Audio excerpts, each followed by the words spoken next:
How's it going, everybody? Welcome to another episode of Getting Jiggly With It. I'm Will, and today we're opening up another scenario pack for Marvel Champions. This time it is the Once and Future Kang. It will be the next scenario pack that we actually play on the channel live this coming up Thursday, although I don't know when this video is going, so this could be Thursday. Either way, you can go to that video, go ahead and click that remind. That way you can come out and watch live and probably help us, because, you know that they aren't the best players, we just enjoy playing. So this is, of course, by Fantasy Flight Games. It is a living card game, so for any of those that haven't seen the previous Marvel Champions openings, you can go back and watch those videos to get a bit more info. But the difference between a living card game and a collectible card game or trading card game is everything is as is. You basically buy the packs, they're ready to play. You do need the core box, of course, because it is an expansion to the core box, and there's some elements that you need to pull out. The exception to that rule is the Wrecking Crew that we just played. You can actually buy the Wrecking Crew and 2 characters, or 1 if you only wanted to play 1 hero, and that one is fully functional out of the box because you don't need to pull in the standard modular sets, and that's what makes this a living game. You can keep buying more, you get more modules that you can mix and match and play as you like. Some aren't quite compatible with each other. And then when you buy the heroes, you get additional cards that you can either upgrade existing heroes with, or you can, of course, use as is. You don't have to upgrade them. So it does have some of that deck building mechanic that some people like, some people don't. For me, I'm okay with deck building, but I would rather play something that's already built. That's the reason we like the theme decks for Pokemon. We've just got the Digimon theme decks. If you follow us over on Instagram, you can always get a preview of what's probably coming up, because we take pictures of the games as we get them. But with that, guys, I digress. Let's go ahead and get into the Kang pack. So you do get a brand new scenario. You can scan there to see what we're talking about.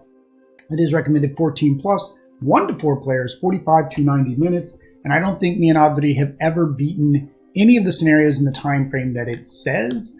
Not sure if we're not playing them correctly, if our skill level, unoptimized decks, like that, for example. I don't know, is that because that's with a built deck, one of the best decks out there, or is it with the standard pre-constructed decks? So here is the expansion rulebook. The Once and Future Kang scenario pack is an expansion. It contains the scenario, 3 modular. There's the names, blah, blah, blah. And then, of course, there's an expert mode because it plays a little bit different than the normal standard decks or the standard villain scenarios. So we'll go over that. And then expansion symbol, so you know where the cards belong. So, of course, you have your little shield briefing, kind of giving you an insight. Any new keyword that may have been added. Your specific setup instructions, because each one will need to be set up a little bit differently based on that scenario. So, of course, you got Kang 1A instructions. You need 1, 2, and 3. 1 is in the villain deck, and so forth. Creating separate game areas. So this is something new to this expansion, is that when you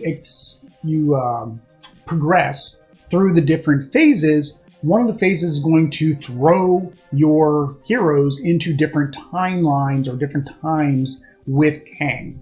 So you can see here, they talk about after, then you go to the 2 and 3. So if you're playing a 4-player game, then they're showing each one has their own area, right? Basically, each one's going to have their own main scheme and villain or Kang version that they're going to have to fight. And then, of course, this is the main scheme for everybody, but you cannot cross over between the game areas. You are restricted to your game area until either you lose your scheme or you win your scheme. And then you can go join another game area, which is what it talks about right here, where you can join. Once all 4 of them are gone, then you can basically join all together and start going after Kang again. Now, I don't know if this applies, like if this changes with the player count. Like if we're playing a 2-player game, do you actually still do all 4? If each player is resolving when revealed effect on 3A, flip to its 3B. When players advance to 2A, reveal their own random stage 3A in turn order. This represents Kang. Each stage 3A tells revealed. Then resolve the rest of your 3A effect. It sounds like each player reveals their own random stage 3A. Okay, so it sounds like each person only gets 1. So that'll be nice. So me and Audrey only get 2 of them. So that actually adds, for at least a 2-player game, that adds replayability, because we could basically play against these 2 versions of 3A, then we could play against 2 other 3As. Solo, of course, that's 4 different gameplays, because you can play against each 3A individually, right? Take the other one out and bring it back in. I mean, you lose that randomness, but I mean, if you're just wanting to play each one, I don't think it really matters too much how the randomness is, especially if you're trying to also say, I want to beat Thor against all the villains. Well, this would be a good way to make sure that you're playing against Kang on each of his versions, right? So then join the game areas, strategic tips, adjustable difficulty. So of course, this is where it says you can add the expert, and then modular encounter sets. So it comes with Acronauts, which is difficulty 8. So if you want the hardest, the hard. Master time is 6. Temporal is 4. So of course, we will be playing the 4. I don't know if we'll ever get to that point where we'll be able to play the 6 and 8. Just because we don't play it enough, right? We just play through the scenarios usually once, at least for the channel, and we're still trying to play catch up. And then clarifications of rules there. All right, so that was the overview of the rules. I usually don't go that in depth in the rules, but I think this one, because of the modularity and the way it's different, is very important. These here are the dividers. I have not made these ones like I did the other ones. If you want to see in the base set, I did go over these. These are from Divider Central. Basically, I take them, I put them in a hard sleeve, I get to put them in the boxes to do the organization.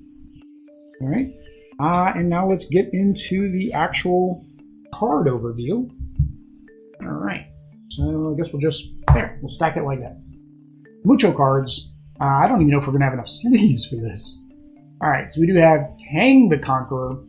So level 1, 1 scheme, 2 attack, temporal, toughness, which is never fun. Basically, we're not going to be able to do 1 of our damage on our first attack. When Kang attacks you, either place 1 threat on the main scheme, or he gets +2 attack for this attack. So basically, you don't want him to attack you, because he's going to get 4. And even if he does attack, he still gets to actually, you have to choose, right? Do you want him to hit you for 4 plus whatever you're going to reveal? Or do you want him to put 1 threat on the main scheme? So it's kind of like, well, I really don't want him to hit me for more, so he's going to be increasing that threat even in hero phase. So I've heard it's very good when you're going against Kang to try to stay in alter ego, and I guess use your allies to kind of combat that. When defeated, advance to stage 2. And then here are the stage 2 Kangs. So you have Kang Immortus, stage 2. He goes up to 2 and 2 from 1 and 2. Toughness, so they all keep the toughness. The villain cannot take damage while a minion is in play. When defeated, move Chronopolis from the game at the end of phase, join another game area. And you have Kang Iron Lad, so his scheme goes down, tack stays. He gets Retaliate 1 and Retoughness. When defeated, same thing, basically remove his side scheme and join somebody else. Kang Rama-Tut, 1 and 2, so same. He still has toughness. Villain gets 1 attack for each obligation in play. And this deck has a lot of obligations. So unlike your normal where you've got your 1 obligation that you have to actually do, this one adds a bunch more. When defeated, remove from the realm and join somebody else. And then you have Kang Scarlet Centurion. He is all about dealing damage. So of course he schemes for 0, but he does a lot of attacking, toughness, and he gets piercing. That means if he defeats your minion, he's going to go, or your ally, sorry, minions are the bad guys, then he is, of course, going to do damage to you as well. Same thing, once he is defeated, remove his side scheme and join the rest of your team. So Kang the Conqueror level 3, so this is the 3rd phase of the game. He stays at 2 and 2. Toughness, Force Interrupt, same as it was before. You basically have to worry about either adding 1 threat or taking an additional attack. When he's defeated, we win the game. His hit points did go up to 40, so these are all the same. And the nice thing here is it's not, if you notice here, this has the, per player. These are singles, so it's just 18 hit points, when, of course, this would be 40 once he gets there. The Kang level 1 is 13, I'm sorry, 12, so 24 total. So this is actually a little bit longer of a game depending how well you are at defeating the hit points and the minions or his ultra forms, right? So it can go a little bit longer. Now, of course, you can do the skirmish, I forget what they call it, mode, where basically you just choose a level and just play against that level. So like if you just wanted to say, okay, we're just trying to beat them on level 2, you could just play these and not worry about level 1 or level 3. So that is him.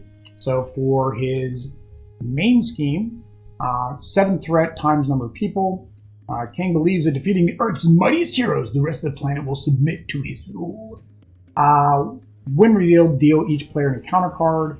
Stage is completed, the players lose the game. So that's something different. A lot of them you don't lose the game on the initial scheme. This one you do. So you have to be very wary of that threat. And that's why his particular card keeps adding more threat to the game. And of course, this just tells you how to do the setup. And then Master of Time 2B. So main scheme. When acceleration token will be placed on another scheme, you place it here instead. Players cannot join the game area unless no other game areas are remaining. So this is where we're talking about you can't do the, you can't help your opponent or your partner. I would say your opponent, your ally, whoever you're playing with, right? Until yours is done. So this is the Master of Time, which goes with.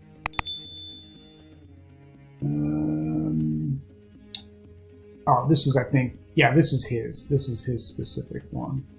So Kang reels back. Yeah, reveal. Place one acceleration token here from each side scheme in play. Then discard each side scheme. Each player reveals a random stage 3A. In turn order, remove any unused. Chronopolis, main scheme, force response. After the stage completed, place one set King's Dominion face under for A. At the end of the phase, remove Kang, Immortus, and this stage, and combine your area with another player. If all the players at this stage are defeated, this stage is completed. So this doesn't lose the game, it just completes the stage, which then adds to a side scheme. And then Inexorable Fate. So of course, Iron Lad here, you know, he was a good guy, he went bad, and then Kang lost his mind. So same thing, after it's completed, place one set aside Kang's Dominions face down under stage 4A. At the end of the phase, remove this, and then same thing, join. So this has an acceleration, it is +1 per the phase. 12 Rama-Tut, force response, after it's completed, same thing. And then +1 at these thing. So if all players are defeated, this stage is completed. So you don't want this to complete, you want to defeat his version to get rid of this card, because you don't want this Kang's Dominion to be added because the scheme completed. The Present Future War, 3B, same thing as the other ones pretty much. You got +1, but this one actually starts with 2. And that's because, of course, the Red Centurion version, he doesn't scheme, or he has 0 scheme. So it's very important to already start with some. King's Wrath is 4B. So, of course, we start with 4A, and we flip to 4B.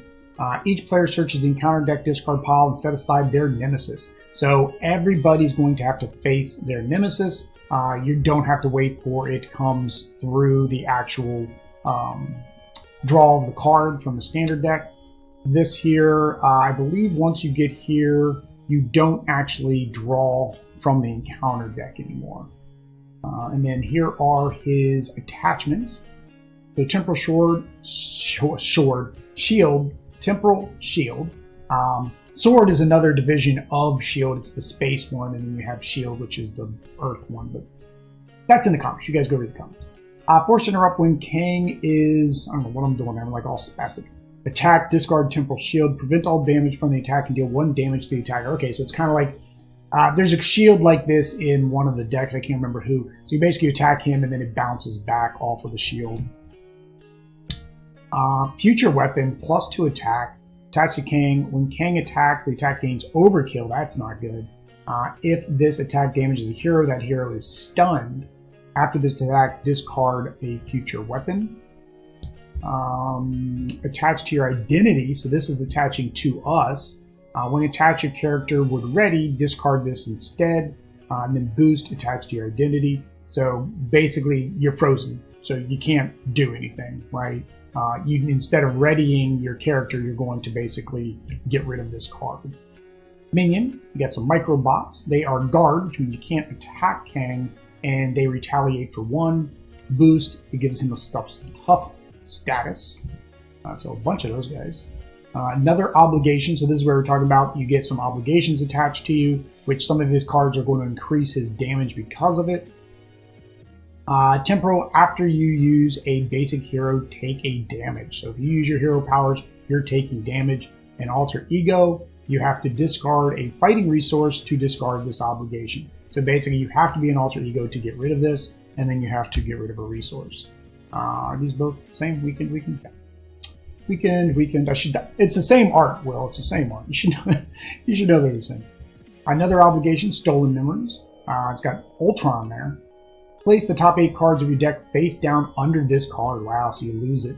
And then you have to go to Alter Ego again to discard 1 Science-y resource from your hand, discard this obligation, discard each face down. So you lose those 8 cards. They go to your discard pile. Wow, that is nasty.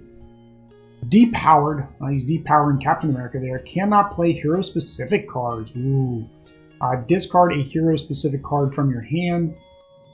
Discard his obligation. So this is basically one of the cards on a hero deck that has that hero icon down at the bottom. Is the only way to get rid of that. Again, have to be an alter ego. So all these obligations, you have to be an alter ego, just like your normal obligations from your deck, right?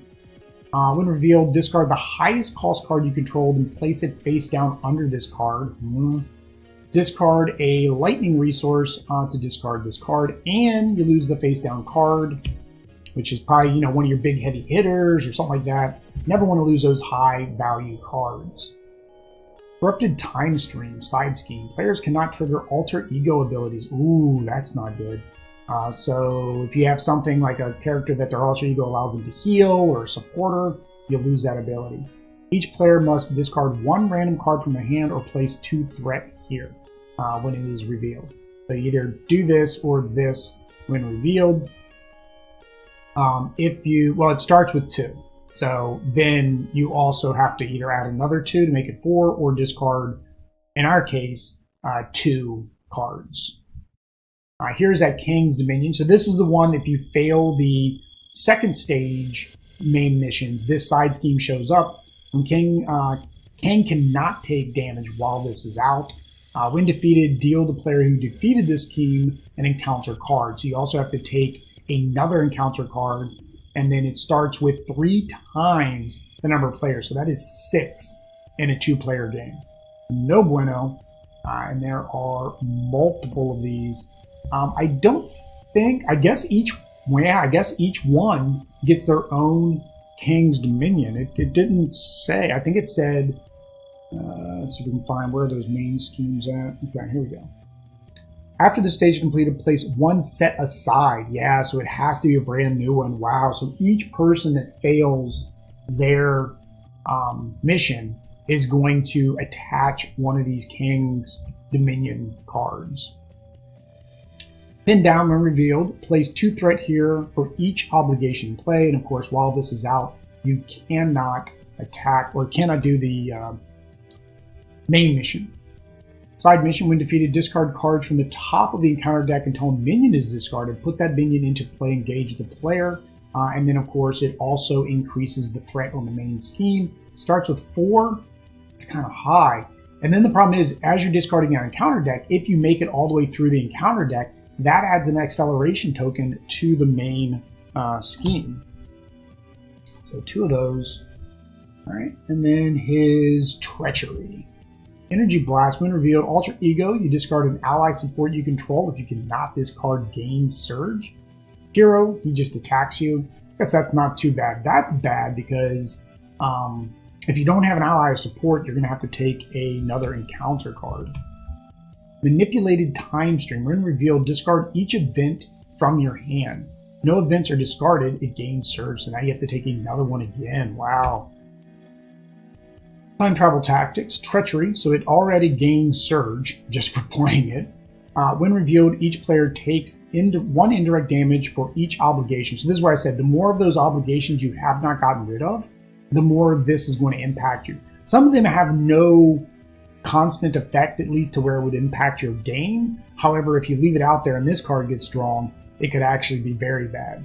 And then Boost, it gains 1 additional attack for the obligation in your play area. So again, having those obligations not removed is going to cause additional damage or additional threat.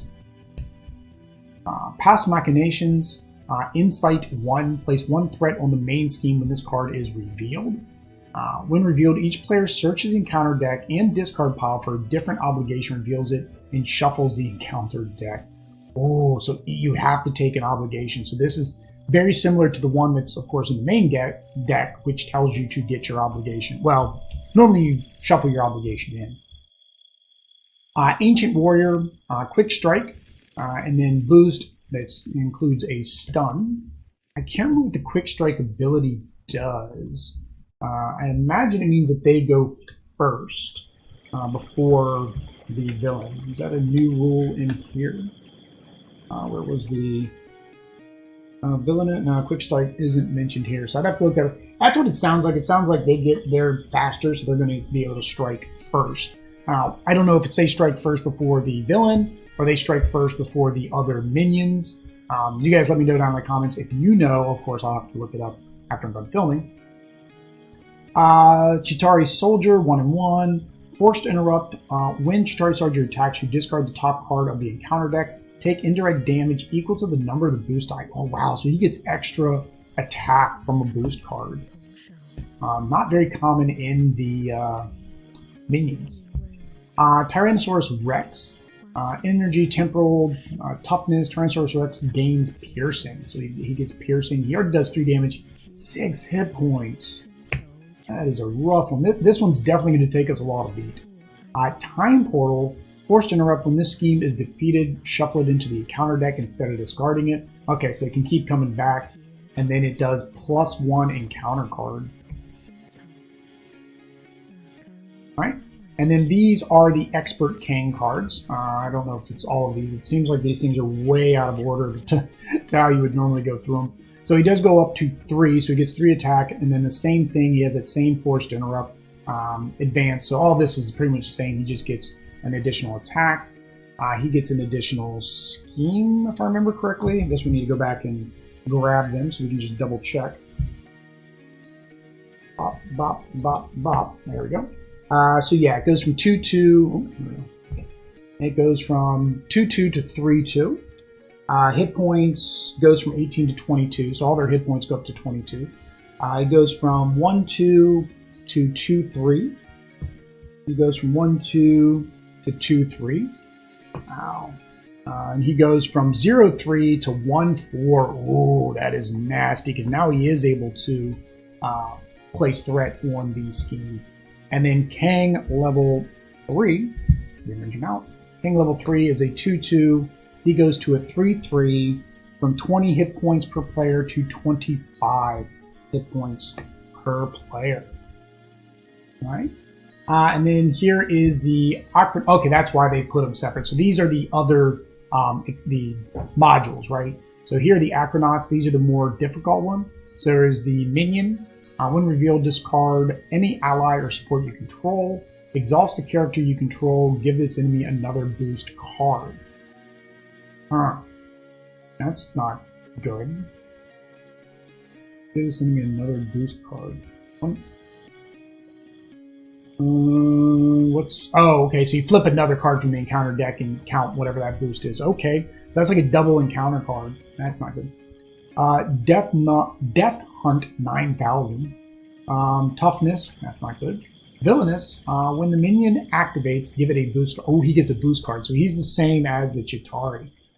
Give the enemy a tough status card and another boost. So same thing here. This boost action gives them a tough card, and then you got to draw another encounter. I see why this is the more difficult one. Every single one of these boosts is basically a double whammy against you. 1-2, guard, and he retaliates when you attack him. And then same thing, you take 1 damage, plus then the villain gets to have another boost. Terminatrix. Quick Strike, Terminatrix gains piercing. That's not good. Give this enemy 2 more boost. Wow, okay. So now, again, for those not familiar, the bottom half is when the villain is attacking and you give it a boost card. The top half is for this particular character if they are drawn as an encounter. Just for any of you that are not aware, I imagine if somebody's watching this particular video, they're familiar with the base game, but maybe you're not. Aquanaut still, so Wild Run. Discard one random card when revealed. Discard one random card from your hand as the boost, also plus another boost card. I think that's going to be the running scheme of this. The Aquanaut side scheme, when defeated, shuffle the temporal card, each temporal card in the encounter discard pile back in the deck. So if you notice, some of the cards have the word temporal, so that means you have to shuffle them all back in. +1 encounter, 6 threat at the beginning. So that's in there twice. Kang's Chosen, Treachery, Insight 1. When revealed, place another threat. When revealed, discard cards from the top of the encounter deck until a temporal minion is discarded. Reveal that minion. Okay, so that adds a minion and it starts milling that deck. And again, you mill that deck, that's going to add that increase to the threat counter. So you get another one. Kang, Master of Time. So this is the Master of Time add module, right? So you have a minion, which looks like Kang. He's the Kang Master of Time, not the Kang the Conqueror. He only has 1/1, Toughness, Villainous, so when he activates, give it a boost card.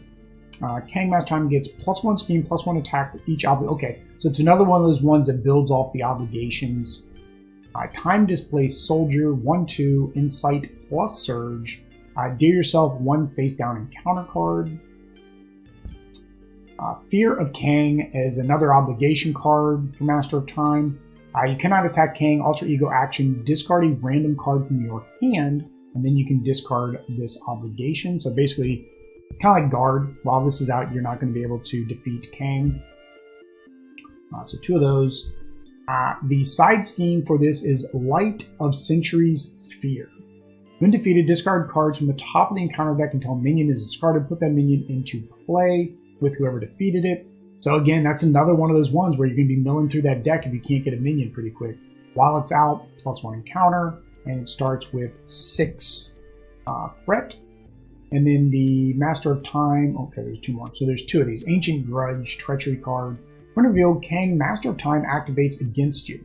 If Kang Master of Time is not in play, search for him and put him into play. Shuffle the encounter. Okay, so this is just basically, this is how you pull out Kang Master of Time if he's not already in play. So there we go, guys. That is the Kang. Hang on, need the close block. There we go. That is the Marvel Champions Kang, Once and Future Kang, instead of Once and Future King, for those of you that are following along with the play on words. Scenario pack for Marvel Champions. If you want to see this gameplay, make sure you hit that like, subscribe, bell notification, go out to the pre-scheduled stream and click that reminder button. Until next time, guys. Peace.